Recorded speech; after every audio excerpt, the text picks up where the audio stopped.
1441 हिजरी के अशर मुहर्रम की आज 5वीं तारीख़ है और छठी तकरीर आप हज़रात मज़ाख़ाने शाहदा मासूमीन में समाअत फरमा रहे हैं। सिरात और सिफ़ात के मौजू पर हम गुफ्तगू कर रहे हैं।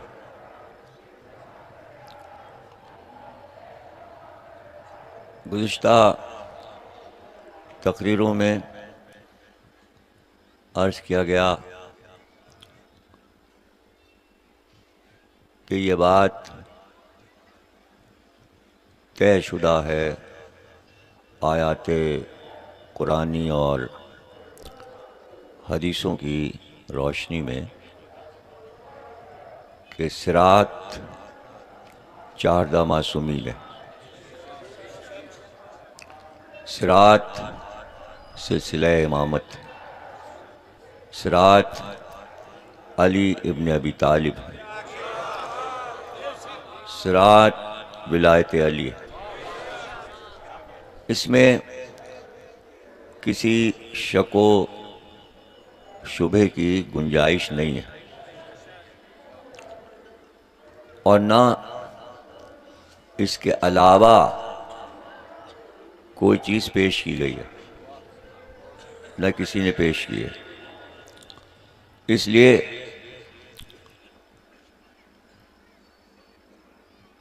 विलायत अली इब्न अबी तालिब को सिरात मुस्तकीम मानकर हमें पूरे दीन पर अमल करना है। और ये बात रसूल अल्लाह ने वाज़े कर दी थी कि तमाम अरकान दीन, जिसमें 5 रुकन हैं, नमाज, रोज़ा, हज और ज़कात, 5 में विलायत अली। लेकिन इरशाद यही है कि अगर विलायत अली नहीं है तो फिर 4 चीज़ों पर अमल आपका ज़ाया हो गया। ये हर इमाम ने इरशाद फरमाया रसूल अल्लाह के इरशाद के बाद, और रसूल अल्लाह ने बिल्कुल वाज़े तौर पर गदीर के खुतबे में एक एक बात कह दी। अब ये कि खुतबे गदीर को पूरा पढ़ा जाए, समझा जाए। ज़रूरत है कि बार बार खुतबे गदीर को पढ़े और समझे और वाक़े गदीर को भी ना भूले, इसलिए कि रास्ता यही जा रहा है जन्नत तक, जन्नत तक यही पहुंचा रहा है। और मकसद सबका जन्नत पहुंचना है। अब कोई और मकसद तो रहा नहीं। भाई दुनिया देख ली, दुनिया की आसाइशें मिल गईं, हुकूमतें देख लीं, बच्चे बड़े हो गए, बूढ़े हुए और फिर मौत आ गई और छोड़ के चल दिए। अब उसके बाद क्या होता है, रिश्तेदार क्या करते हैं, उससे कोई मतलब नहीं। उसको तो आगे बढ़ना है और फिर महशर का इंतज़ार करना है। और महशर के बाद हर एक की तलब महशर के मैदान में ये होगी, जन्नत जन्नत जन्नत। और वहाँ सिफारिशें लग रही होंगी, नफ्सा नफसी का आलम होगा, एक दूसरे की खबर ना होगी, किसी के पास कोई सर्टिफिकेट नहीं होगा कि कोई कागज़ लेके आया हो, कुछ पास तो होगा नहीं। कुछ हस्तियों का सहारा है, कुछ हस्तियों का सहारा है। लोग बड़ा आसान समझते हैं, बस महशर में पहुंचे और अल्लाह ने सबको देखा और उनका चलिए जन्नत में जाइए। काफिरों को कहा जहन्नुम में भेज दो और जितने मुसलमान हैं चलो भाई जन्नत में जाओ, जन्नत में जाओ। नहीं, ऐसा कोई अमल नहीं होने वाला। कहीं नहीं लिखा कि ऐसे ही पास बट रहे हैं और सब चले जा रहे हैं, या नकली पास फोटो स्टेट करा लिए असली लेकर। नहीं, ऐसा कुछ नहीं हो रहा, कुछ भी नहीं हो रहा। साफ बात बता दी कि अली सैयदा मालिक जन्नत हैं, जन्नत के जवानों के सरदार हसन और हुसैन हैं। खातून महशर सिर्फ सैयदा को कहते हैं, साक़ी कौसर सिर्फ अली को कहते हैं, जन्नत के जवानों के सरदार सिर्फ हसन हुसैन हैं। बाद लोगों से मौलिकीन से गलती हो गई, उन्होंने कहा कि बूढ़ों के सरदार, तो वो रसूल अल्लाह की ये हदीस भूल गए कि जन्नत में बूढ़े होंगे ही नहीं, बूढ़े भी जवान होके जाएंगे। अगर बुढ़ापा जा रहा है जन्नत में तो ऐसी जन्नत से क्या फायदा। बुढ़ों का शबाब होगा। अगर ये न करते रसूल अल्लाह और ये न कहते तो क्या होता आप सोचिए। इसलिए कि जब तक ऐलान नहीं हुआ था और ये बात पता नहीं थी लोगों की, तो अब्दुल्ला इब्न अब्बास के वालिद अब्बास बिन अब्दुल मुत्तलिब, जो हुजूर के भी चचा हैं, काफ़ी ज़ईफ़ हो गए थे मदीने में। उन्होंने और उनके बेटे ने ये वाक़या बयान किया है कि एक बूढ़ी औरत गई रसूल अल्लाह के पास और उसने कहा कि मैं जन्नत में जाऊंगी। तो आपने फरमाया बूढ़ी जन्नत में नहीं जाएगी। तो वो जाके रोने लगी बैठ के सड़क के किनारे। तो उधर से अब्बास बिन अब्दुल मुत्तलिब आए। उनका भाई क्यों रो रही है? उसने कहा रसूल अल्लाह ने कहा बूढ़ी जन्नत में नहीं जाएगी। उनका चल मैं सिफारिश करता हूँ। वो गया, उन्होंने कहा वो बूढ़ी रो रही है, कहा आप भी जाएं, बूढ़ा भी जन्नत में नहीं जाएगा। तो अब जब अली आए तो मसले को हल किया। उनका भी रोने की बात नहीं है, सब बूढ़े बूढ़ियां सब जवान होकर जन्नत में दाखिल होंगे। जन्नत में जवाल नहीं है, जिंदगी का जवाल, उम्र का जवाल वहां नहीं है। अगर जवानी ही जवानी ना होती तो ये क्यों कहा जाता कि जन्नत के जवानों के सरदार हसन और हुसैन। तो सबकी तलब जन्नत है। और ये बात याद रखिए कि सिरात मुस्तकीम सिर्फ एक होगा। ये नहीं होगा कि अल्लाह ने बहुत से सिरात मुस्तकीम बनाए। सिरात मुस्तकीम का मतलब ही ये है कि एक रास्ता और सीधा रास्ता। इसलिए जितने मजहब दुनिया में कायम हैं और जारी व सारी हैं और जितने इस्लाम में मकतब फ़िक्र हैं, सबको इस बात का फैसला जल्दी कर लेना चाहिए। तमाम दुनिया के मज़ाहिब, यहूदी, ईसाई, हिंदू, काफिर, ये वो जितने भी मज़हब रूबे ज़मीन पर हैं और जितने भी फ़िरक़े इस्लाम में हैं, सब जल्दी से फैसला कर लें कि सिरात मुस्तकीम कौन है, सिरात मुस्तकीम कौन है। देखिए हम ये तो दावा नहीं कर रहे हैं कि शियों का ही रास्ता सिरात मुस्तकीम है, लेकिन ये तो दावा कर सकते हैं कि जिस तरह हम जिक्र अहले बैत करते हैं कोई और करता है। देखिए हम जिक्र अहले बैत में जो हक अदा कर रहे हैं दूसरा नहीं कर सकता, करना भी चाहे तो नहीं कर सकता। इसलिए नहीं कर सकता कि औरों को औरों की फिक्र पड़ी, हमें किसी की कोई फिक्र नहीं। हम तो बस अहले बैत और बस अहले बैत। हम तो एक ही हदीस नजर में रखे हुए हैं, मैं दो गना कदर चीजें तुम में छोड़ रहा हूं, हदीस रसूल, एक कुरान, एक अहले बैत।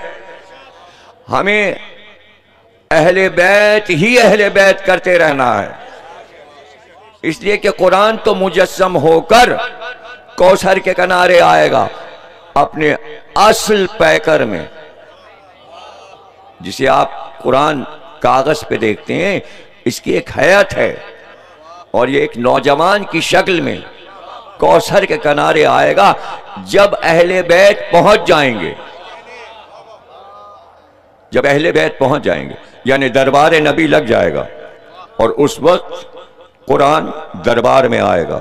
और जब नबी के दरबार को सजा हुआ देखेगा कि अब सब मौजूद हैं, सब आ गए, जिन जिन को शहीद किया था, मारा था, जहर दिया था, अब महशर के फैसले के बाद सब असल जवानी के साथ रसूल अल्लाह के साथ आ गए। और यह है रसूल अल्लाह के दरबार की बहार। तो कुरान दाखिल होगा और दरबार पे एक नजर डालेगा और फिर कुरान आवाज देगा। इसलिए कि जब बादशाह का दरबार लग जाता है तो कसीदा निगार शायर आकर मुबारकबाद देता है। जब दरबार लग जाएगा महशर के फैसले के बाद सरकार का और तमाम अहले बैत जमा हो जाएंगे तो कुरान आएगा और फिर वो कसीदा दरबार का शुरू करेगा। बिस्मिल्लाहिर्रहमानिर्रहीम, इन्ना आतैनाकल कौसर फसल्लि लिरब्बिका वन्हर इन्ना शानिअका हुवल अब्तर। दुश्मन जहन्नम में गए, ये कौसरी कौसर। सिरात मुस्तकीम अहले बैत ले जाएंगे, सरकार के साथ हैं अहले बैत, ना अहले बैत अलग है ना सरकार। इसलिए कि जब आपने हदीस कही, हदीस बार बार सुनाई और गदीर में दोहराई, और जब भी दोहराई तो अपनी दोनों हाथों की उंगलियों को यूं बराबर किया और बराबर करके कहा कि तुम में दो गरा कदर चीजें छोड़कर जा रहा हूं, ये कभी आपस में जुदा ना होंगी। और फिर इसी तरह उंगली को मिलाए रखा और फिर कहा यहां तक के आपस में जुदा न होंगे, यहां तक के कौसर के किनारे ये दोनों साथ मेरे पास आएंगे। तो न अली और कुरान में जुदाई है, न सैयदा और कुरान में जुदाई है, न हसन और कुरान में जुदाई है, न हुसैन और कुरान में जुदाई है, न सैयदुस्सादीन और कुरान में जुदाई है, न इमाम मोहम्मद बाकिर और कुरान में जुदाई है, न इमाम जाफर सादिक और कुरान में जुदाई है, न मूसी काजिम और कुरान में जुदाई है, न इमाम रजा और कुरान में जुदाई है, और न इमाम मोहम्मद तकी और कुरान में जुदाई है, न इमाम अली नकी और कुरान में जुदाई है, न हसन अस्करी और कुरान में जुदाई है। और इमाम महदी के पास ही तो है वो, इसलिए कि मुहाफिज वो है, मुहाफिज वो है।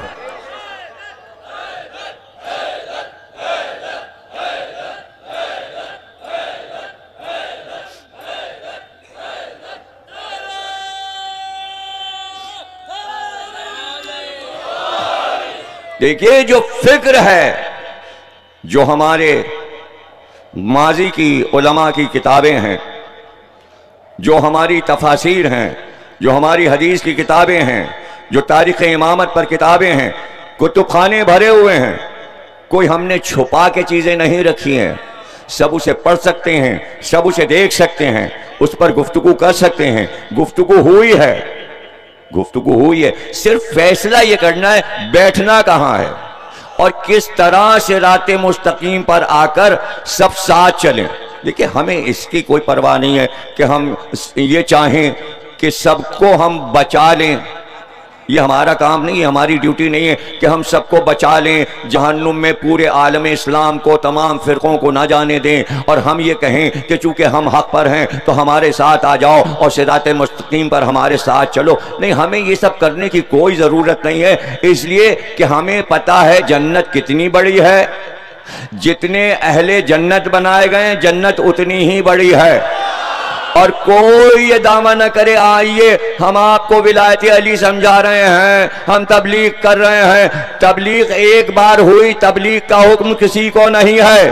तबलीग सिर्फ सरकार ने गदीर में की, बल्लिग मौज़िला इलाइक में रब्बिक, बस तबलीग कर दीजिए विलायत अली की। और करने के बाद ये नहीं कहा अली से कि अगर तुम्हारी विलायत को ये उम्मत न माने तो जुल्फ़िकार निकाल लेना और जो न माने उसका सर उड़ा देना।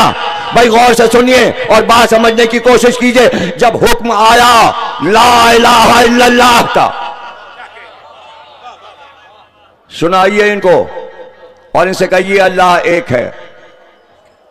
और फिर दावत-ए-दुल अशीरा में कहा मैं अल्लाह का रसूल हूं, अल्लाह एक है और मैं अल्लाह का रसूल हूं। है कोई जो मेरी नुसरत करे और मदद करे, जो आज वादा करेगा इस काम में मेरी मदद करने का। दावत-ए-ज़ुल-अशीरा क्यों शिद्दत से नहीं लिखते सब?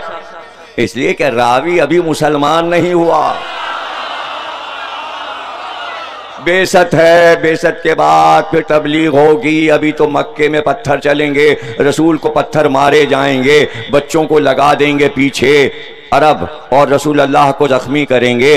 13 बरस मक्के में गुजरेंगे, फिर यही कबाइल जमा होंगे। ये तादाद में 40 कबाइल हैं। फिर ये फैसला करेंगे, मीटिंग करेंगे, दारुल नदवा में जमा होंगे और जमा होकर कहेंगे अब फैसला कर लो, आखिरी फैसला। और आखिरी फैसला क्या है? अबू तालिब मर गए, खदीजा मर गई, दोनों दुनिया से चले गए।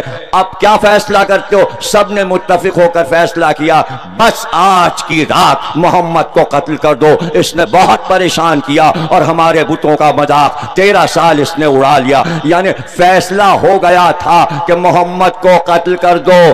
13 बरस जो गुजरे हैं मक्के में, उसका नतीजा बरामद हो रहा है। बजाय तबलीग के 40 अरब इकट्ठा हुए हैं कबाइल, हर कबीले का सरदार तलवार लेकर। और क्या फैसला हुआ? उनका एक नहीं मारेगा, 40 तलवारों से मोहम्मद को मारना, ताकि खूने मोहम्मद 40 कबीलों में तकसीम हो और बनी हाशिम किसी एक से बदला न ले सके। 40 कबीलों से मिलकर बनी हाशिम मोहम्मद का बदला नहीं ले पाएंगे। इसके मानी काफिर भी ये जानते थे कि मोहम्मद के वारिस बनी हाशिमी होंगे, हम नहीं होंगे। उनको यह भी पता था कि दिफा करेंगे तो बनी हाशिम, इसलिए कि वारिस वही होंगे। इसलिए इब्तिदाई हालात बहुत कम लिखे जाते हैं बेशक के किताबों में। मदीने की 10 बरस की जिंदगी पर बहुत जोर है। लेकिन ये आपको बता दूं कि अगर इस तरह आप हमारे बताए रास्ते से मुतालिया शुरू करें तो बड़े फायदे में रहेंगे सब लोग। जैसे हम बताते हैं ऐसे पढ़ो, आप कुरान को पढ़िए, मक्की सूरतें नाजिल हो रही हैं, तवील सूरतें, आयतें उतर रही हैं। लेकिन जैसे ही हिजरत करके मदीने में सरकार आए, अब जो मदनी सूरे और आयतें आई उसमें शिद्दत से शैतान का जिक्र होने लगा। अभी तो तबलीग की बातें हो रही थी, अल्लाह एक अल्लाह एक अल्लाह एक। मदीने में आते ही शिद्दत से शैतान का जिक्र अल्लाह ने शुरू किया। कहा अब तुमने कलमा पढ़ लिया तो कोई एहसान थोड़े किया, अब तो तुम्हें यह काम करना है कि उससे बचना है। इसलिए कि उसने कहा है मैं सिराते मुस्तकीम पर जाने ही नहीं दूंगा। तो काम तो उसका हिजरत के बाद शुरू हुआ, उसका काम हिजरत के बाद शुरू हुआ। इसलिए जोर इस पर हुआ, शैतान शैतान तुम्हारा दुश्मन शैतान है, पीछे लगा हुआ है, पीछे लगा हुआ है, पीछे लगा हुआ है। पहली वही इक़रा आई, कोई रावी नहीं है। नहजुल बलागा अगर ना हो तो हम नहीं बता सकते कैसे वही आई, वह कौन था? तन्हाई। अली कहते हैं कि कुछ दिनों पहले से, जबकि दीन का आगाज हो, आप कुछ दिन गारे हिरा में जाके गुजारते थे, फिर घर आते थे, फिर गारे हिरा और इबादत में मसरूफ रहते। लेकिन एक आन के लिए भी मैंने रसूल अल्लाह को तन्हा नहीं छोड़ा। सहरा में जाते, जानवरों को चराते, गारे हिरा पे ले जाके जानवरों को एक जगह जमा करके बिठा देते और फिर ऊपर उस गार में चले जाते। जब आप गारे हिरा पे चढ़ेंगे तो काफी 2-2.5 घंटे लगते हैं चढ़ने में। जाहिर है कि कोई गाड़ी वाड़ी कार बार वहां नहीं जाती, पैदल जाना पड़ता है और सांस फूलने लगती है। तो जब मैं चढ़ा हज के लिए, जब मैं गया था 86 में, तो मैं जब गारे हिरा पे गया तो मुझे बताया गया था प्यास लगेगी, गर्मी बहुत है, पानी अपने साथ रखिएगा, रुक रुक के चलिएगा, सांस फूलेगी जैसे जैसे ऊपर जाएंगे। तो मैं जैसे जैसे ऊपर चढ़ता जाता था, मुड़ के पीछे मक्के की नीचाई को देखता जाता था और गारे हिरा की बुलंदी को देखता जाता था। ये मैं क्यों देख रहा था? मैं इसलिए देख रहा था कि इक़रा के बाद जब नबी गारे हिरा में बैठने लगे, वही पनाहगाह थी सरकार की और वहीं इबादत करते थे। और अली कहते हैं मैंने एक आन के लिए सरकार को तन्हा नहीं छोड़ा। जब घर से निकलते मैं साथ होता। तो मैं इसलिए उस बुलंदी को देख रहा था, मैं ऊपर भी चढ़ा, मैं उस गार के ऊपर जो चोटी है उस पर भी चढ़ कर गया और वहां भी मैंने तस्वीर खिंचवाई, बिल्कुल जहां गारे हिरा खत्म हो जाता है उसके ऊपर तस्वीर मैंने खिंचवाई, अंदर भी खिंचवाई। अंदर 2 बड़े पत्थर रखे हैं, एक पे सरकार इबादत करते थे, दूसरा साथ में पत्थर रखा है बहुत बड़ा जो क्रेन भी नहीं उठा सकती, उस पे अली इबादत करते थे। यानी 7 साल की उम्र से अली कह रहे हैं इबादतें शुरू हो गई थीं। और गारे हिरा में मैं दोनों पत्थरों पे बैठा, जिस पे वही आई पहली इकरा, उस पे भी आराम से बैठा। वहां मुझे कौन रोकने वाला था, वहां कोई था ही नहीं, मैं अकेला गया था भाई। एक फोटोग्राफर रास्ते में मिल गया था, उसको मैंने बहुत से रियाल दिया और उसको हाथ पकड़ के ऊपर ले आया। वो वाला कैमरा था उसके पास, तस्वीर बनी हुई जिसमें से निकलती है, बनी बनाई तस्वीर निकलती है, वो निगेटिव और ये धुलना ये सब चक्कर नहीं। एक कैमरा होता है जिसमें से प्रिंट निकल आता है पूरा खींच के, तो उसको मैं ले आया। मैंने कहा सारी तस्वीरें खींचो, मैं गारे हिरा के ऊपर चढ़ रहा हूँ, यहाँ से खींचो, साइड से खींचो, इस तरफ से, सारी तस्वीरें मेरे पास गारे हिरा की महफूज हैं। फिर चोटी पे चढ़कर मैंने पूरा मक्का शहर देखा और फिर मैंने नीचे तक देखा। नीचे जो साहब मुझे छोड़ने आए थे उनकी गाड़ी छोटी सी लग रही थी। मक्के का सबसे ऊंचा पहाड़, सबसे ऊंचा पहाड़। मैंने बुलंदी को इसलिए देखा कि मैं रवायत पढ़ चुका था हज पर जाने से पहले कि एक दिन जनाब खदीजा खाना लेकर गारे हिरा पर अपनी कनीजों को नीचे छोड़कर, सवारियों को छोड़कर तन्हा गारे हिरा पे चढ़ रही थी और खाने का नाश्ता दान साथ था। जब आधी दूर जनाब खदीजा पहुंच गई तो जिब्रील अमीन नाजिल हुए और आकर कहा कि खदीजा आपके लिए खाना लेकर आ रही हैं। मलिका अरब की जिसकी जिंदगी नाजो नियम में गुजरी थी, वो पत्थरों पे चलती हुई गारे हिरा की चट्टानों पर, गरम चट्टानों पे कदम रखती हुई नंगे पैर वहां जा रही। अदब रसूल की वजह से नालैने उतार दी है। ये गारे हिरा का एहतराम खदीजा कर रही थी कि यहाँ पहली वही आई है। बात को समझो, घर वालों ने एहतराम सिखाया तो आज उम्मत कर रही है। ये फातिमा ज़हरा की माँ है, ये हसन हुसैन की नानी है। और उसके बाद जिब्रील ने कहा कि खदीजा खाना लेकर आ रही हैं। अल्लाह कहता है जैसे ही खदीजा पहुंचे, खदीजा से कहिएगा अल्लाह ने खदीजा को सलाम कहा। हम सलाम करते हैं उनको, वो हस्तियां जिन्हें अल्लाह सलाम करता है, जिन्हें अल्लाह सलाम करता है। देखिए अल्लाह के सलाम, ये 2 सलाम हदीसों के जरिए जो आए दोनों बयान कर दूं यहां पर। पहला सलाम अल्लाह का खदीजा बीबी को। अब दूसरा सलाम सुनिए। जब वफात हुई जनाब खदीजा की तो उस वक्त जनाब सैयदा 7 साल की थी। इतना गिरिया किया कि गिरिया थमता नहीं था, न पैगंबर का न जनाब सैयदा का, माँ की याद में।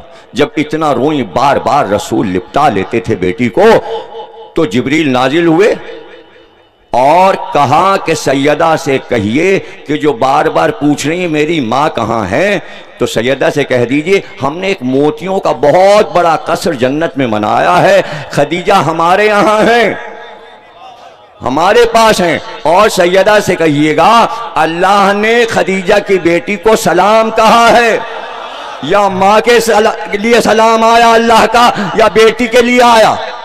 अब जिसके लिए अल्लाह का सलाम आए वो रजी अल्लाह ताला अन्हा नहीं होगा, वो सलामुल्लाह अलैहा होगा। ये वो नाजुक चीजें हैं जो समझने की हैं।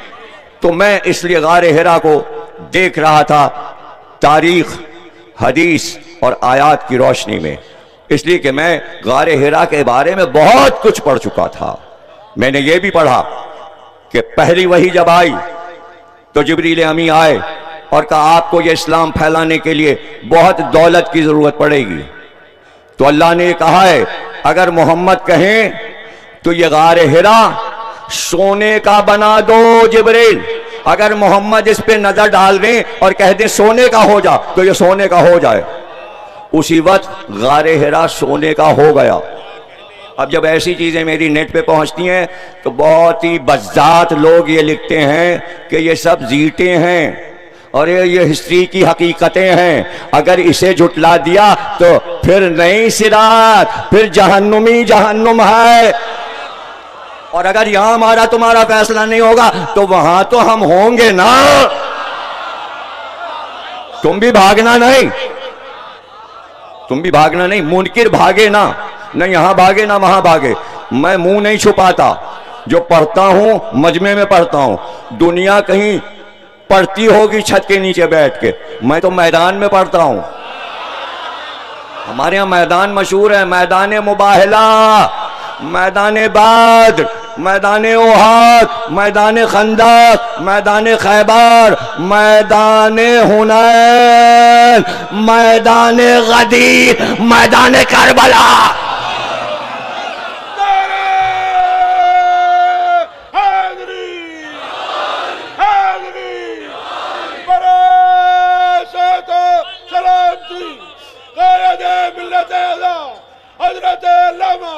डॉक्टर शबीर अख्तर नकवी, नारे सलवात। जैसे ही मदीने में कुरान के सूरे आए शैतान का जिक्र बढ़ गया, जैसे ही इक़रा की वही आई, पहली वही आई, एक चीख बुलंद हुई सहराए मक्का में।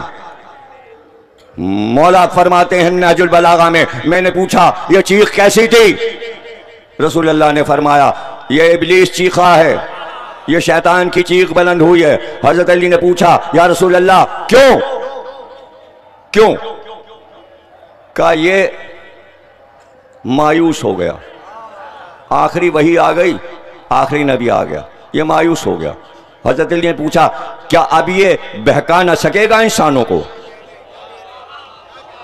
अरे अभी तो मदीने में शैतान का जिक्र बढ़ जाएगा। अली पूछ क्यों रहे हैं, जरा गौर कीजिए, जब तक अली और मोहम्मद बातें ना करें सिराते मुस्तकीम वजूद में नहीं आ सकता। यार आप कुछ समझे तो, 5 तकरीरें आप सुन चुके, ये छठी है भाई। अब देखिए यहाँ तो 5 तारीख को तो बाहर आना होता ही है, तो अब ये थोड़ी ना कि मैं जोर लगा दूं और आप नीचे से कहिए हाँ, नहीं, बराबर का मामला होना चाहिए, बराबर बराबर बराबर। इसलिए कि हम आपसे उम्र में 3 गुना ज्यादा हैं, तो आपकी जवानी, आपकी हिम्मत, आपकी कुव्वत इनसे जावेद से भी ज्यादा है, जावेद से भी ज्यादा आपकी कुव्वत है, जो 22, 23, 24, 25, 26, 27, 28, 29, 30, 31, 32, 33, 34, 35, 36, 40 तक नहीं जाते, लेकिन 40 भरपूर शबाब होता है, जब भी तो मोहम्मद को नबूवत मिली है। अरे भाई बात ही नहीं समझते, बस कह दिया कि नबूवत 40 में मिली। अरे 40 के बाद तो जवान हुए, इसलिए कि खदीजा की वफात हो गई, शादियां तो 40 के बाद हुई।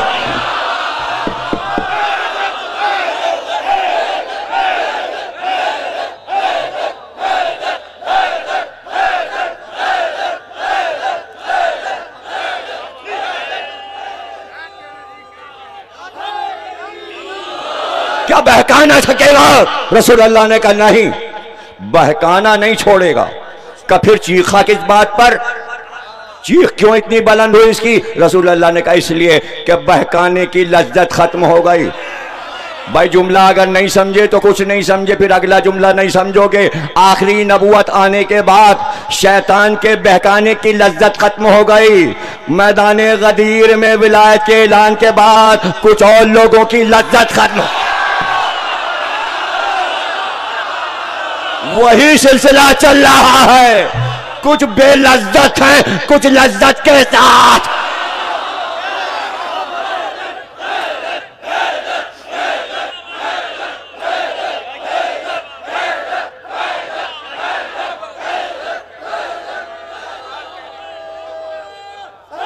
सलामत रहो, जज़ाकल्लाह, खुदा नजर बद से बचाए। माशाअल्लाह माशाअल्लाह माशाअल्लाह। हिम्मत के साथ नारे हैदरी, दुरूद, ये नारे इसलिए हैं कि 10 दिन का मामला, जागना, मेहनत, मातम, अब ज़ियारतें, जुलूस आसान नहीं है। इसीलिए मैं कहता हूं आज़ादारी मौजिज़ा है। जो समझ में ना आए, हो कैसे रही है, हो कैसे रही है। सबसे बड़ा मौजूदा तो यह है कि जिस चीज को मिटाएं सारी दुनिया वाले मिलकर, वो तबाह और बर्बाद हो जाती है। सारी दुनिया की ताकतें दौलतें इस पे लग गई कि खत्म कर दें, यूं ही इसका शबाब बाकी। ये कोई एक मुल्क, एक करिया, एक शहर नहीं, चप्पे चप्पे पर जहां चला जाओ ऐसी जगह बता दें। नेपाल तो एक दूर की बात हो गई। वियतनाम के इमामबाड़े से खत मेरे पास आता है, वियतनाम से मेरा राब्ता है, वहां के इमामबाड़े से राब्ता है। टोक्यो क्या, इंडोनेशिया, बैंकॉक, मलेशिया, कहां आजादारी नहीं। जजायर, वो जजायर, अंडमान, वहां भी आजादारी। लंका, अभी देखिए नेट पे देख लीजिए खोल के फेसबुक पर, कोलंबो में अपना लंका के दारुल हुकूमत में गवर्नमेंट ने ऐलान किया कि जो आशूर का जुलूस रोकेगा उसको सजा होगी। लंका में, श्रीलंका में। तो मजलूम का जुलूस रोकने के लिए दुनिया की हर हुकूमत मजलूमों के साथ है, हुसैन के साथ है, जालिम के साथ नहीं। ये कोई पंजाब की पुलिस थोड़ी है कोलंबो कि जहां दिल चाह गांव में देखा थोड़े से जुलूस रोक दिया। ये तो फिर वजीर आजम, सदर, इन लोगों को फौरन इस तरह की चीज़ें जब मुहर्रम में शुरू होती हैं तो उस पर फौरन एक्शन लेना चाहिए।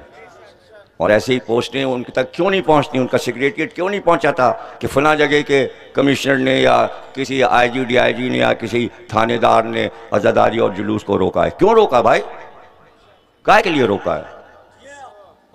पुलिस इसलिए थोड़ी होती है कि अपनी ताकत का मुजाहरा करे। पुलिस कोई फिरका नहीं है, पुलिस कोई फिरका नहीं, फौज कोई फिरका नहीं है। फौज सबकी है, पुलिस सबकी है, सबकी मदद करेगी, सबकी हेल्प करेगी जैसे कि करती है। तो ये ऐसे एक आध वाक़यात क्यों होते, नहीं होने चाहिए। ये तो मूड खराबी वाली बात है। पाकिस्तान में ऐसे वाक़यात अब इस्लामी सल्तनत में नहीं होने चाहिए। इतने दिन इल्म यहाँ लुटा है, बड़े बड़े उलमा ने लुटाया है। अब मसलन क्या मसला है? वो जो लोग आप सजा बना के, दूल्हा बना के जिन्हें फेसबुक पे बिठाते हैं, यूट्यूब पर, वो भी वही पढ़ने लगते हैं जो ज़मीर अख्तर पढ़ते हैं। अब पाकिस्तान का मुकद्दर ही यह है, शिया सुन्नी जो खतीब आएगा 1 सदी तक वही पढ़ेगा जो हमने पढ़ दिया, उससे बाल बराबर नहीं हटेगा। इसलिए हमी ने तो सिराज समझाया है। विलायत की लड़ाई तो हमने लड़ी है, बगैर माजरतनामा लिखे लड़ी है, और ना लिखेंगे। पढ़ना छोड़ देंगे, लिखेंगे नहीं। लिखना पढ़ना 2 चीजें हैं, या पढ़ेंगे या लिखेंगे। वो हो गया, बहुत पढ़ दिया, हमसे कोई खत वत ना मांगे, पर चर्चा देख लिया सबने मांग के। क्या नतायज हुए, क्या नतायज हुए? आपने कभी सोचा था कि जो हमसे टकराएंगे वो जेलों में जाएंगे? इतने हल्के क्यों पड़ गए भाई? 2 ही जगह जा सकते हैं हमसे टकराने वाले, या जेल जाएंगे या वहां जाएंगे। जब तक हम जिंदा हैं हम हैं, और यही आवाज विलायत अली की रहेगी। मैं पढ़ रहा था रमजान में, अल्लामा तालिबी घर पे कह रहे थे, वो अकेला हमारी आवाज बना हुआ है, जाओ सब उसकी मदद करो। तभी तो सब आ रहे थे मदद करने, सबको फोन कर रहे थे, तालिबी भाई जाओ, अरे अकेला पड़ गया है। तो पता चला कराची में अकेली लड़ाई हमने लड़ी है विलायत अली की, और ऐसी लड़ी है कि भागे नहीं, हारे नहीं।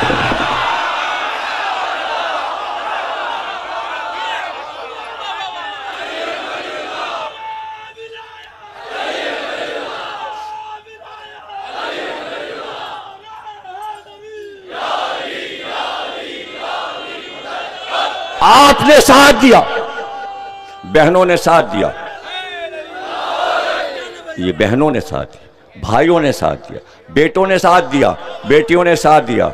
आज से नहीं, जब से पढ़ रहे हैं तब से कराची वालों ने मोहब्बत दी है। देखिए हम हारे क्यों नहीं, दुश्मन कम है, चाहने वाले ज्यादा है।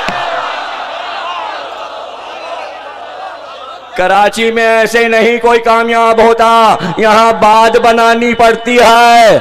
ऐसे ही नहीं, सारी कराची की शियत पुकारती है भैया इस लफ्ज में प्यार है। ये ज़ैनब का दिया लफ्ज है, शाहजादी ज़ैनब का दिया लफ्ज है।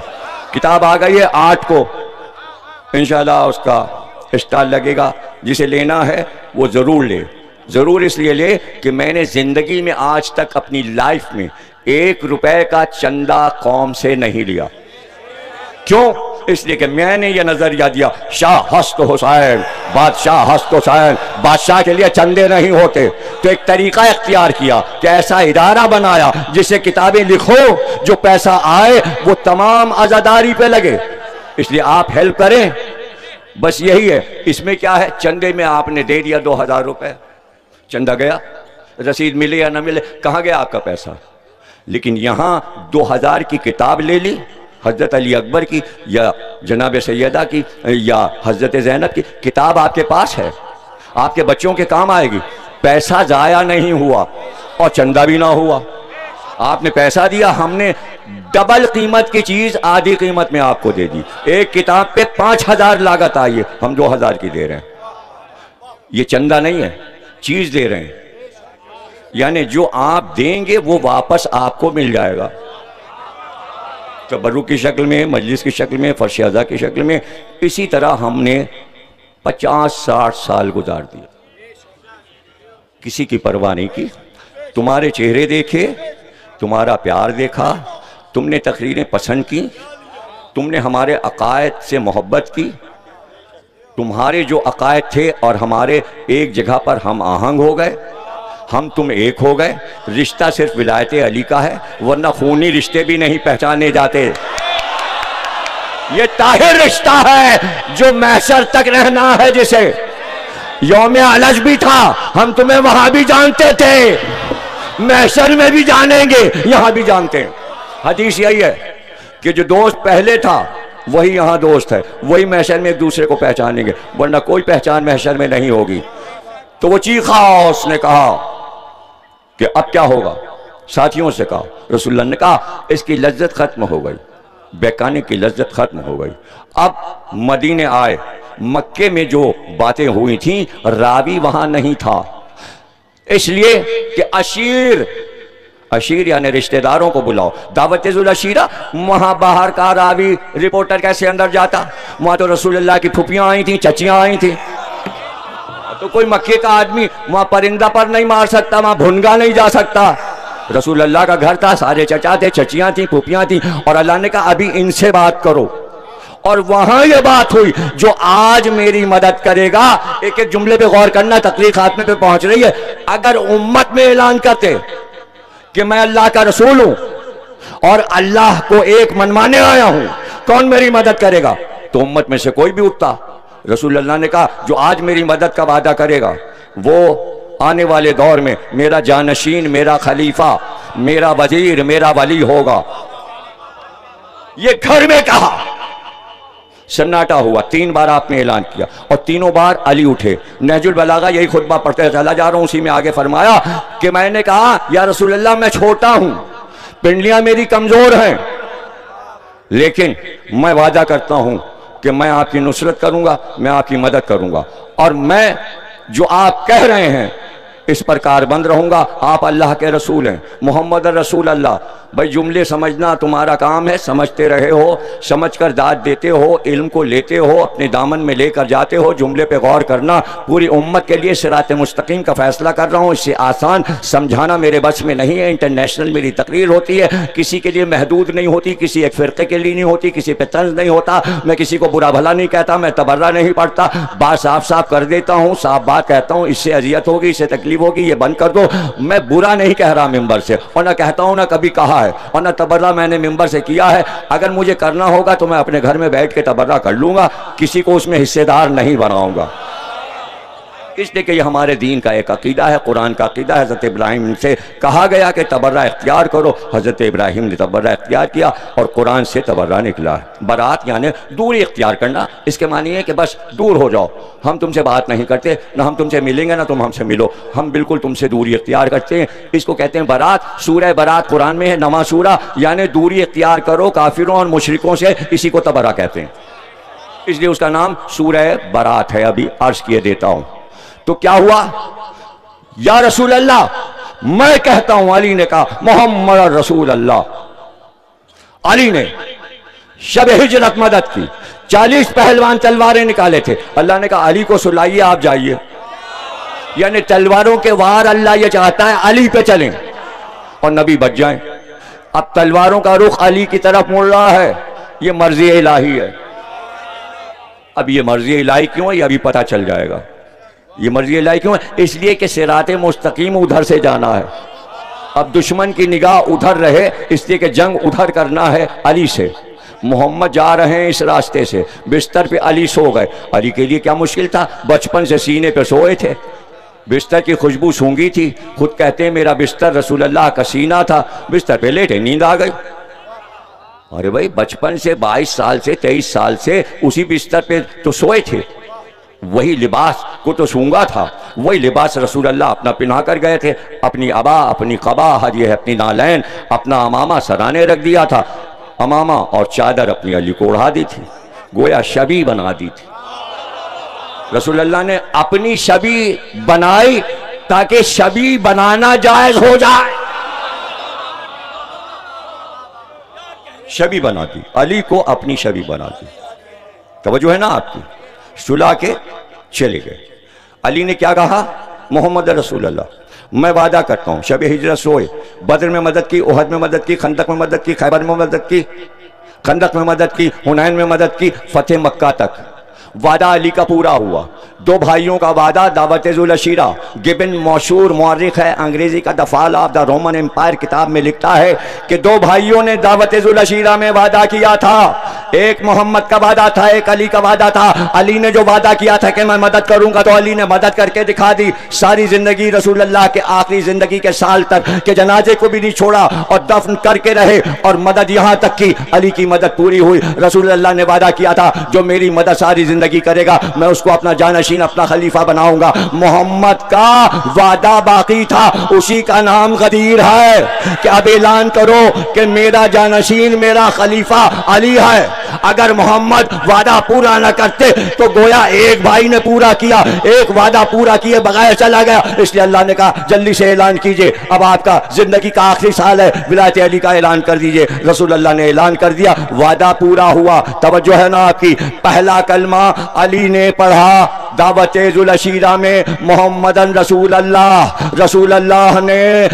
गदीर में तीसरा कलमा पढ़ा, अलीयन वलीउल्लाह। भाई जुमला सुन लो, दो कलमे हैं, एक अली ने पढ़ा, एक रसूल ने पढ़ा। उम्मत अली का पढ़ा कलमा पढ़े चली जा रही, मोहम्मद रसूल अल्लाह, और रसूल ने जो कलमा पढ़ा अलीयन वलीउल्लाह वो भूल गई। तो पता ये चला कि उम्मत सुन्नत अली पे चलती है, सुन्नत रसूल पर।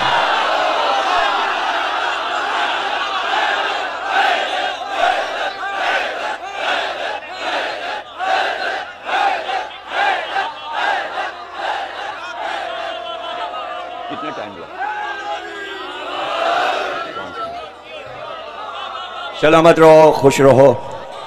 तुमने बहुत दिलजमई के साथ, मोहब्बत के साथ फ़ज़ाइल सुने। आगे बात निकलेगी। हर जगह पर एक चैप्टर रुकता है और आगे बढ़ता है। शब हिजरत, सिरात मुस्तकीम, बद्र, ओहद, खंदक व खैबर, कुरान का जिक्र, गार हिरा, सारे चैप्टर मैंने खोल दिए और उसके बाद कलमे पर बात ख़त्म की। यही है सिरात मुस्तकीम। अल्लाह का कलमा नबी ने पढ़ा, कुलू ला इलाहा, अल्लाह का कलमा पढ़ा, फिर अली ने मोहम्मद रसूल अल्लाह पढ़ा, रसूल ने फिर तीसरा कलमा पढ़ा, अली वलीउल्लाह। रसूल दो कलमों का तारुफ करवा रहे हैं, ला इलाहा और अली वलीउल्लाह। अली एक कलमे का तारुफ करवा रहे हैं, मोहम्मद रसूल अल्लाह। अब उम्मत को यही काम करना है, ला इलाहा इल्लल्लाह मोहम्मद रसूलुल्लाह अली वलीउल्लाह। तो आपका कलमा जो रुक रहा है ला इलाहा इल्लल्लाह मोहम्मद रसूलुल्लाह पर, उसी पे मुझे शिकवा है। रुकना नहीं है, कलमे को आगे बढ़ना है।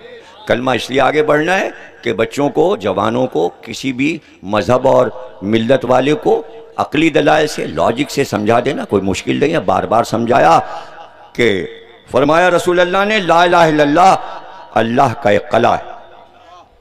कले की मिसाल दी। जब कले की मिसाल दी तो तारीख बताती है कि कले के गिर्द एक फसील होती है जो कले की हिफाजत करती है, और फिर उसके बाद जिस शहर में दारुल हुकूमत में कला होता है तो कले की दीवार, फसील कले की हिफाजत करती है, और फिर शहर के गिर्द एक दीवार होती है, उसे शहर पनाह कहते हैं।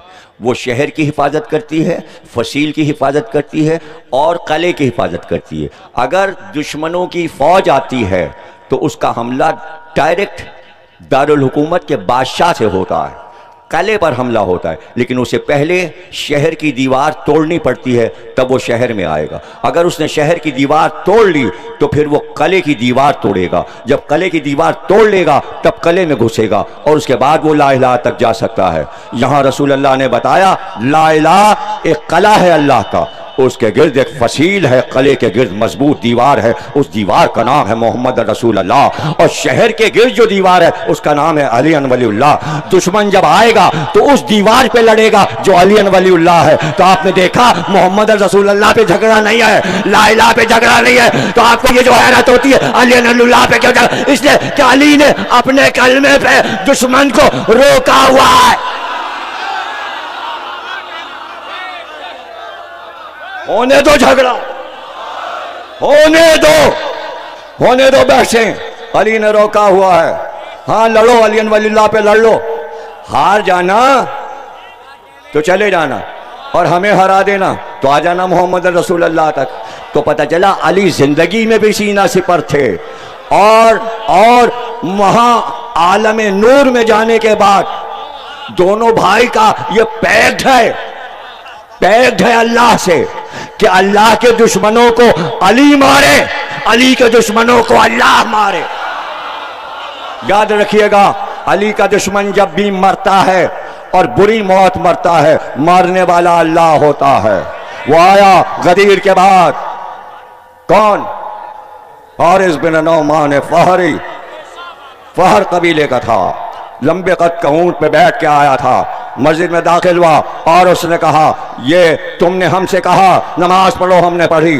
तुमने कहा अल्लाह का हुक्म है। तुमने हमसे कहा रोजा रखो, ये अल्लाह का हुक्म है। तुमने कहा कि हज करो, ये अल्लाह का हुक्म है, हमने हज किया। तुमने कहा ज़कात दो, हमने ज़कात दी। तुमने कहा ये अल्लाह का हुक्म है। अब तुम अपने चचाजाद भाई को हमारे सर पे मुसल्लत करके जा रहे हो। ये बताओ, ये तुमने अपनी तरफ से कहा यह अल्लाह का हुक्म है, और अगर ये अल्लाह का हुक्म है तो अपने अल्लाह से कहो आसमान से एक पत्थर मुझ पे गिराए ताकि मुझे सबूत मिले कि अल्लाह ने अली वलीउल्लाह कहलाया है। दुश्मन आया है,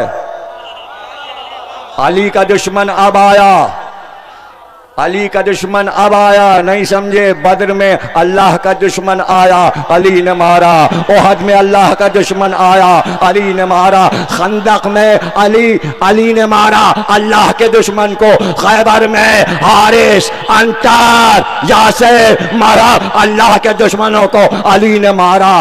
अब आया अली का दुश्मन, अब आया अली का दुश्मन। अल्लाह को आया जलाल और गैज़, अल्लाह को जलाल आया जिसने मेरे लिए अपनी जान को बाजी पे लगाकर मेरे दुश्मनों को मारा। मेरा एक दुश्मन हारिस था, अली ने मारा। अब जो हारिस आया ये अली का दुश्मन है, अल्लाह ने कहा मैं मारूंगा। जज़ाकल्लाह। कुरान से पढ़ रहा हूं, सूरह मारिज, मीम ऐन अलिफ रे जीम, सूरह मारिज। उसने कहा पत्थर आए। अभी मस्जिद से निकलकर ऊंट की सवारी तक नहीं गया था कि आसमान से एक पत्थर आया, उसके सर पे गिरा, जिस्म को फाड़ता हुआ जमीन में उतर गया, टुकड़े टुकड़े हो गया। अली के दुश्मनों को मारने के लिए लश्करों की जरूरत नहीं है, एक अल्लाह का पत्थर काफी है।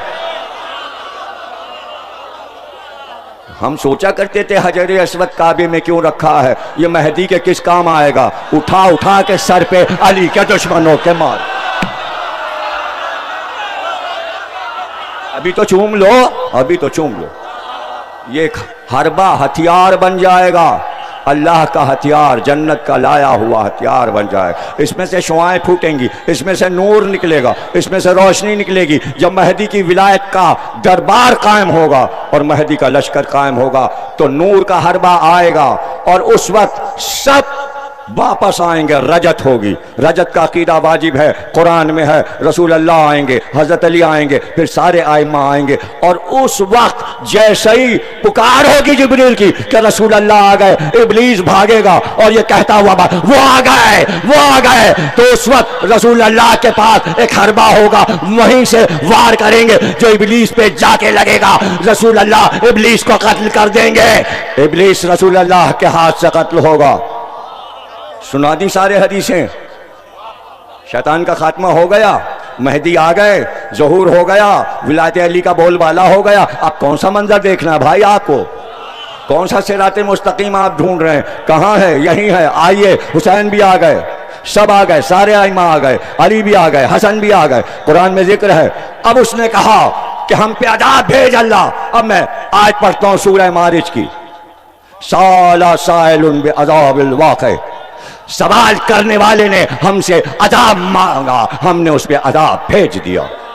तफसीर में पढ़ लो, ये हारिस बिन नुमान फहरी ने अल्लाह से अजाब मांगा था, अल्लाह ने अजाब भेज दिया। जो विलायत अली को छोड़ देगा वो सिरात मुस्तकीम से हट गया, या यहाँ का अजाब देखेगा या वहाँ का अजाब देखेगा। महशर में जलजले आएंगे, ज़मीन फटेगी, आसमान गिरेगा, सवा नेज़े पे आफ्ताब आएगा। रसूल अल्लाह बयान कर रहे हैं, मंजर पूरा सही बुखारी में पढ़ो, मुस्लिम में पढ़ो। रसूल अल्लाह सहाबा को बता रहे हैं कि सवा नेज़े पे सूरज होगा, ज़मीन में जलजला आ जाएगा, ज़मीन लपेट दी जाएगी, आसमान लिपट जाएंगे, पहाड़ रूई के गालों की तरह उछलने लगेंगे, आफताब महताब टकरा जाएंगे, सितारे टूट के गिर जाएंगे, ये दुनिया का गोला फना हो जाएगा। खत्म महशर, महशर महशर क़यामत, इसी को क़यामत कहते हैं। सबने कहा या रसूल अल्लाह, जब उस वक्त अज़ाब आए, हम तो आपके कलमा गो हैं, फिर हम क्या करेंगे? तो आपने कहा अगर क़यामत के अज़ाब से बचना हो तो ज़मीन पे लेट जाना और चिल्ला चिल्ला के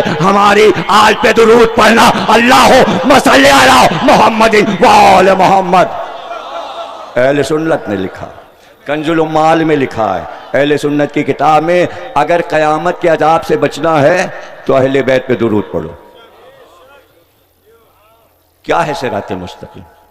हर रुख से समझा दी क्या है सिराते मुस्तकीम।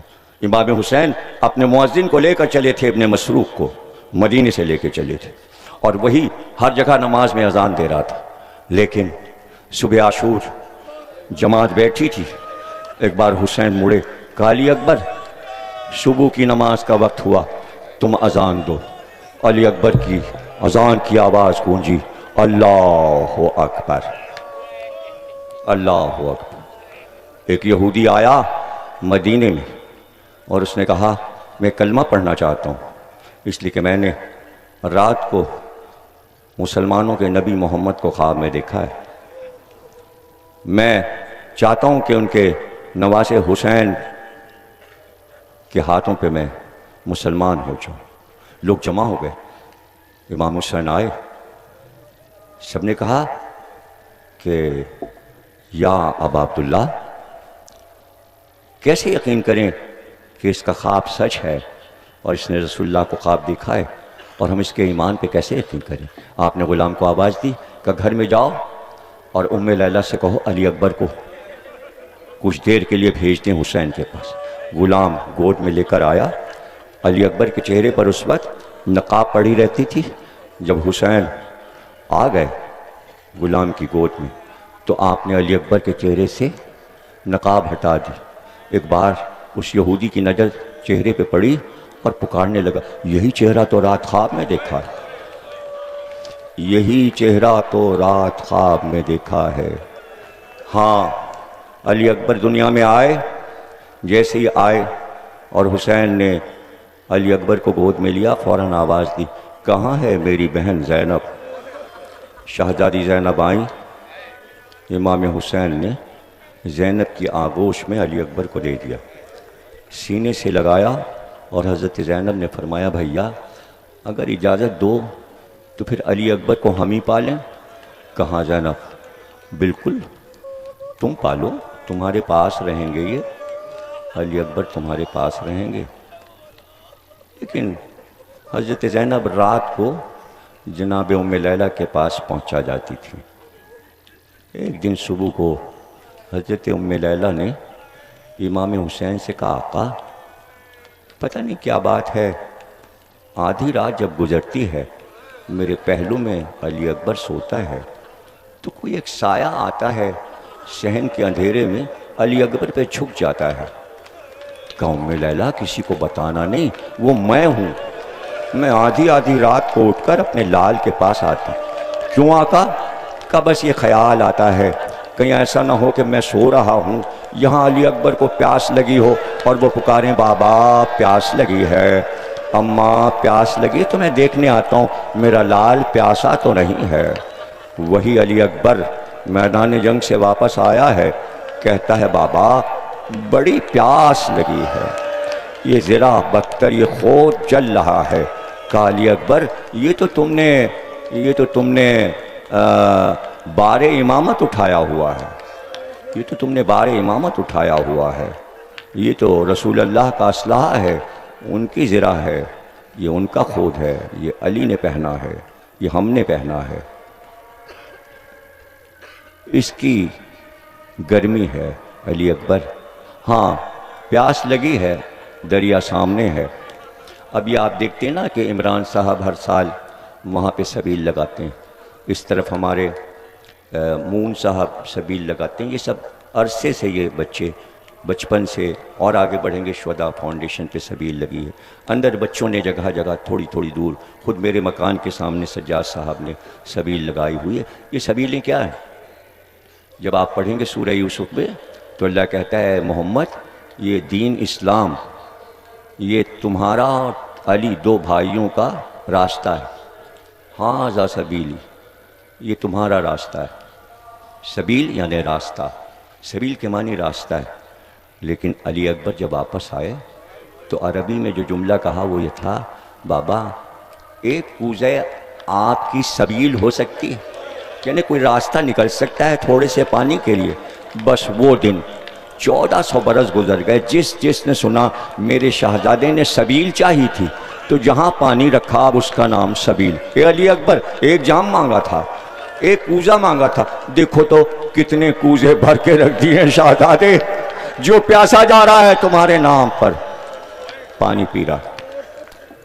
कोई भी प्यासा गुजरे इस सबील से सैराब हो जाए। अल्लाह अकबर।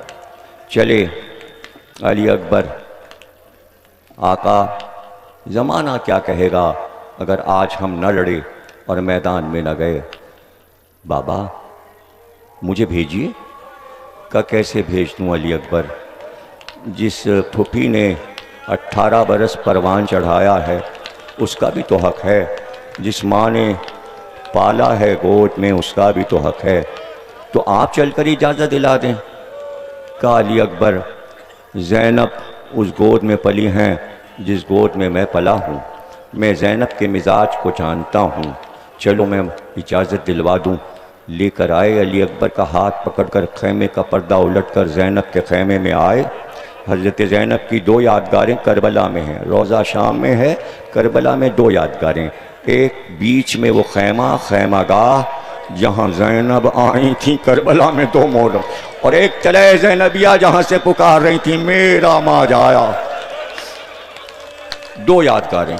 जब आप हुसैन की ज़ियारत करते हैं तो हज़रत ज़ैनब की 2 ज़ियारतें करने जाते हैं, खैमागाह तले ज़ैनब, वो बुलंदी जहाँ से हज़रत ज़ैनब पुकार रही थी शिम्र को। क्या करता है, थोड़ा सा पानी तो भाई को पिला लूँ, मेरा भाई प्यासा।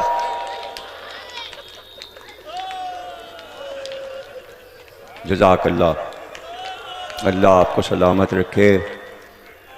जैसे ही हज़रत ज़ैनब ने देखा कि बाप और बेटे साथ आ रहे हैं तो इमाम हुसैन से तो कुछ नहीं बोली, अली अकबर की तरफ देख कर कहा, अली अकबर मैं तुम्हारा इरादा समझ गई, बाप को सिफारिश में लाए हो। आगे बढ़कर हुसैन ने कहा, ज़ैनब ये बताओ मैंने कभी तुमने कोई ख्वाहिश की तो मैंने कोई ख्वाहिश रद्द की? कहा नहीं भैया। ज़ैनब की ज़बान से जो निकल गया, कहाँ क्यों ना, तुम सानिया ज़हरा हो, तुम्हें माँ की जगह मैंने हमेशा समझा, मैंने तुम्हें अपना बुजुर्ग समझा है ज़ैनब, लेकिन ये बताओ कभी मैंने भी तुमसे कुछ मांगा? का हसरत रह गई भैया, हसरत रह गई। हाय, जिक्र करते रहेंगे हज़रत ज़ैनब का बीच बीच में, किताब आप पढ़ेंगे। एक दिन सो रही थी हज़रत ज़ैनब के सूरज की किरण बीबी पर पड़ रही थी। इमाम हुसैन उधर से गुजरे, का जगाएंगे तो नींद खराब होगी।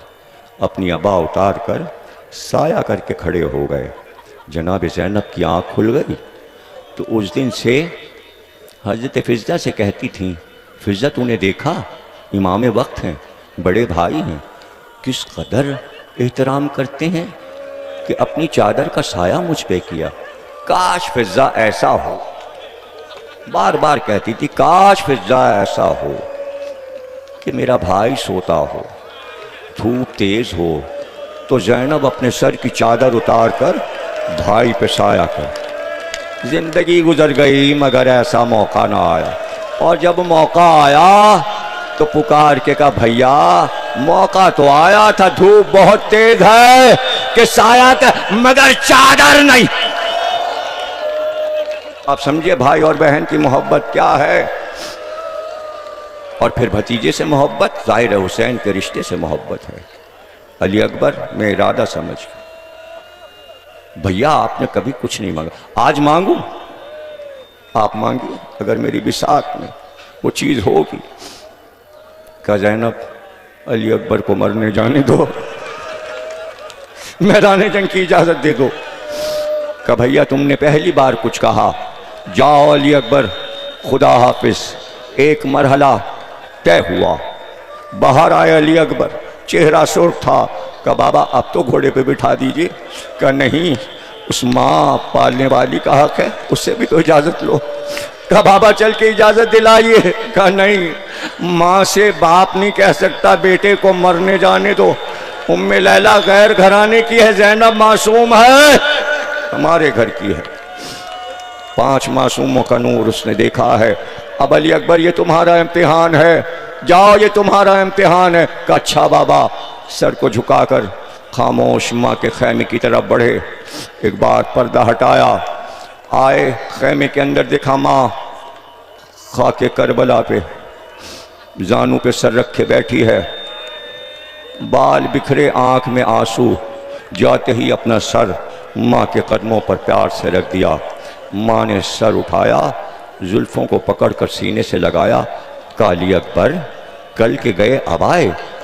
माँ तरस गई चेहरा देखने को, ये तो बताओ ऐन दोपहर में कैसे आए, इतनी तेज़ धूप में कैसे आए।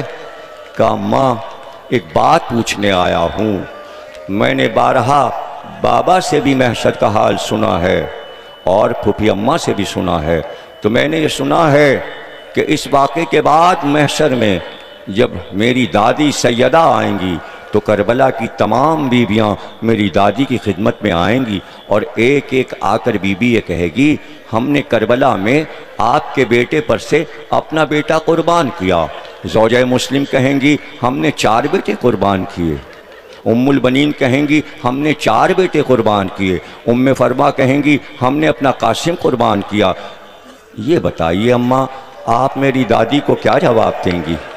एक बार पेशानी पर बोसा लिया, प्यार किया, कहा मेरे अली अकबर, मेरे लाल, मेरे चांद, मेरे घर के उजाले, मैं समझ गई तुम क्या कहना चाहते हो। भला मैं तेरी दादी से महशर में शर्मिंदा होंगी। मैं सबसे पहले बढ़कर कहूँगी ए मादर हुसैन, मैंने अपना 18 साल वाला आपके बेटे पे कुर्बान किया।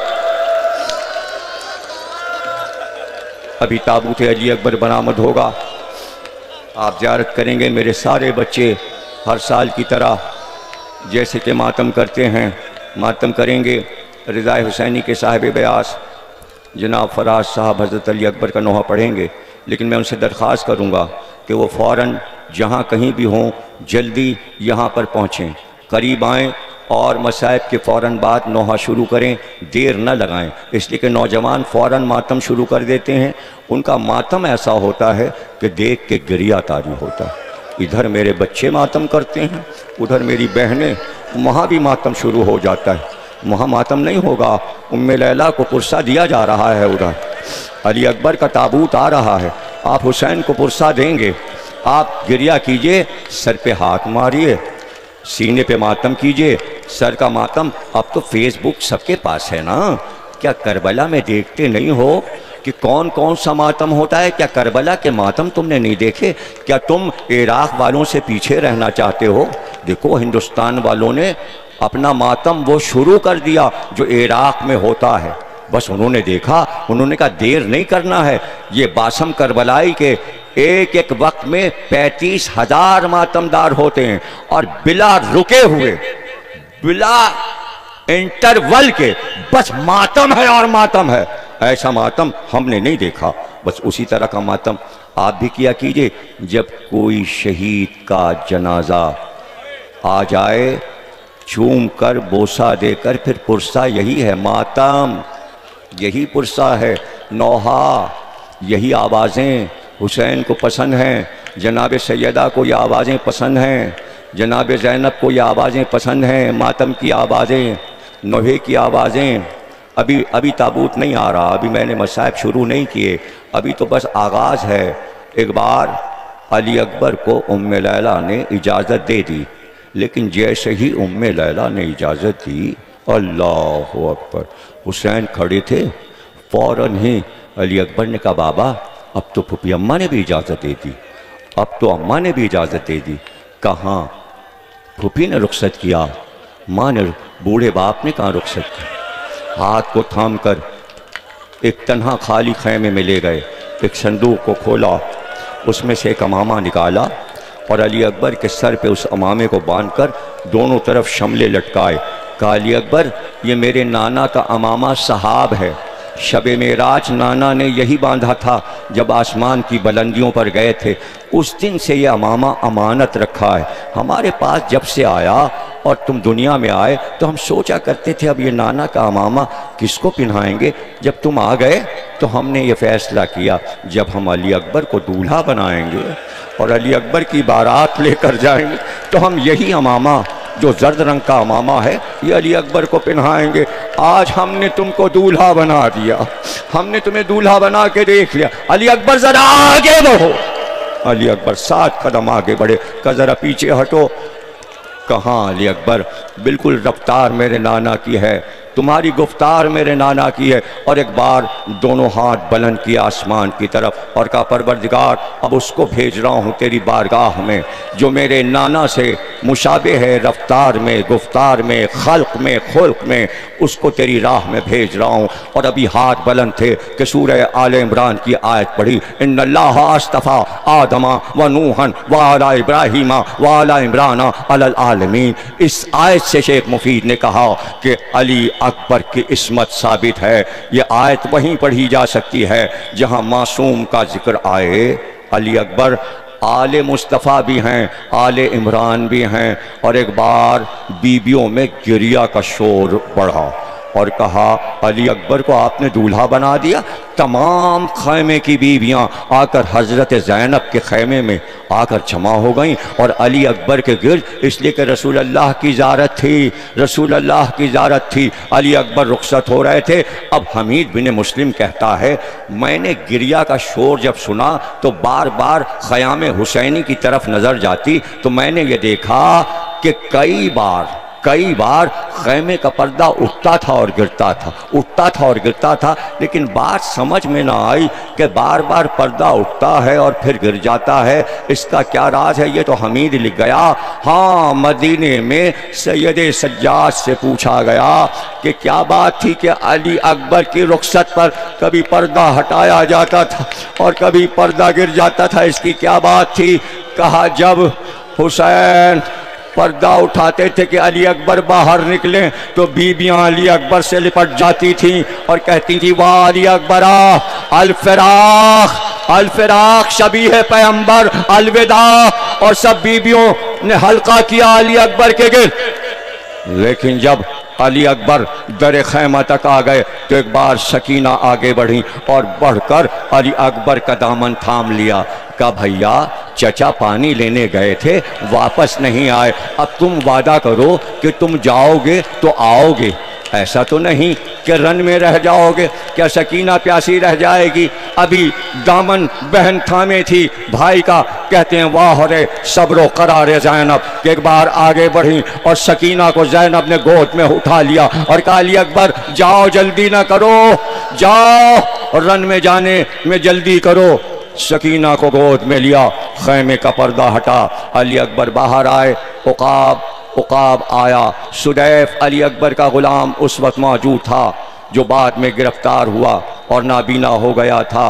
अली अकबर की शहादत के बाद उसकी आंखें चली गई थीं और यजीद के दरबार में पकड़ कर लाया गया था। अली अकबर का हाल उसी ने सुनाया था, उसी गुलाम ने सुनाया था। सुदैफ जिसका नाम है, गुलाम लाया उकाब को, हुसैन ने घोड़े पर सवार किया, रकाब पर हुसैन ने हाथ रखा, अली अकबर पीछे हट गए। का बाबा वहाँ से आप अपना हाथ हटाइए तो मैं वहाँ कदम रखूँ। का वाह अली अकबर तुमने इंसाफ नहीं किया, आज रकाब को हमने थामा तो तुम कहते हो हाथ हटा लो। अरे ये पैर तुम्हारे वो हैं जो कभी हमारे दोष पे रहते थे अली अकबर।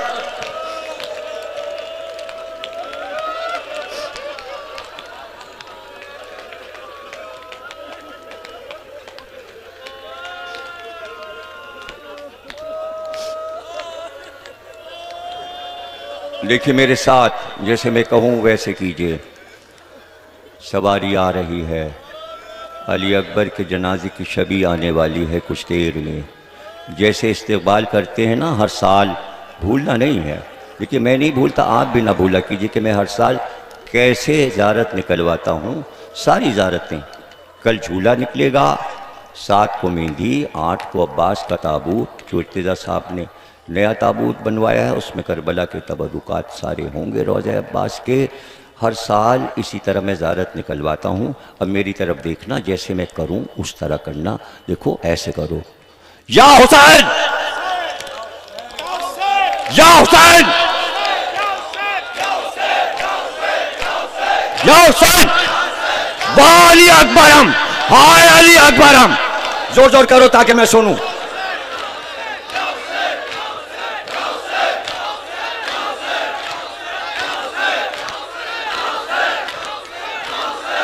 आवाज बढ़ाते जाओ, आवाज बढ़ाते जाओ। शाबाश, जनाब सैयदा जज़ाए खैर दें।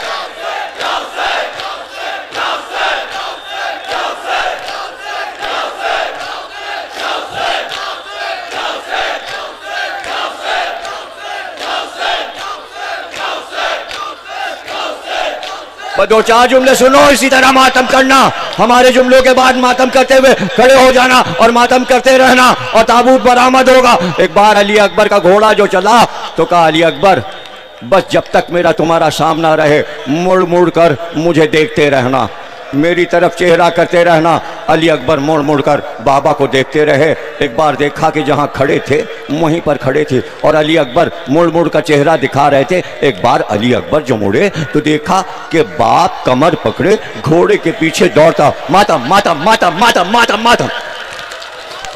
बाप पीछे है, अली अकबर से बर्दाश्त न हुआ, घोड़े को कावा दिया, वापस हुए और लाकर घोड़ा वहां रोका जहां हुसैन रुक गए थे। घोड़े से उतरे, गोशे हुमायूं ने इमामत में झुककर कुछ कहा। यह पूरा मंजर जनाब ज़ैनब खैमे के पर्दे से देख रही थी। एक बार अली अकबर तो घोड़े पे बैठे और रन को चले गए। हुसैन चीख मार कर रोए और खैमे की तरफ पलट आए।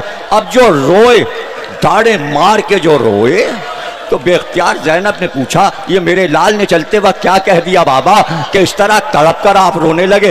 कहा ज़ैनब तुम नहीं सुन सकती हो, ये मैं था जो मैंने बर्दाश्त कर लिया है। का आपको मेरे हक की कसम बताइए अली अकबर ने क्या कहा है? का तुमने कसम दी है हक की तो सुनो, कलेजे पे हाथ रखकर ज़ैनब सुनो। जमाने का दस्तूर है कि जब बूढ़ा बाप मरता है तो जवान बेटे को वसीयत करता है। करबला में दस्तूर बदल गया, जवान बेटा मरने जा रहा है तो बाप को वसीयत करना है। ज़ैनब पता है क्या कहता था? मुझसे कहा, दो बातें कही। पहली बात यह कही कि जब मैं घोड़े से गिरूं तो जवान का लाशा है आपसे ना उठेगा, ए बाबा मेरा लाशा ना उठाना। और दूसरी वसीयत, ए बाबा मेरे अम्मा की चादर का गया।